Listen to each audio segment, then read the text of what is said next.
Banyak cara bisa dilakukan dalam merayakan Hari Pahlawan dan menghargai jasa-jasa pejuang kemerdekaan.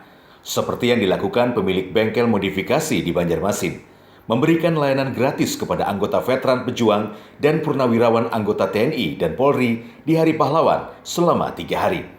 Layanan gratis ini dilakukan Agus Cahyo, pemilik CF Auto Custom di Jalan Pangeran Hidayatullah, Banjarmasin, untuk berbagi kebahagiaan dalam momen perayaan di Hari Pahlawan. Kalau keuntungan bagi kami, yang pertama kami tidak mengambil keuntungan apa-apa, tapi dari situ bakti kita sebagai penerus bangsa dan negara ini menghargai jasa-jasa mereka, jasa-jasa para pahlawan, dan jelas jasa-jasa bapak-bapak TNI atau Polri yang udah purna segala macamnya di tahun ini lebih bersemangat lagi untuk menjalani kehidupan.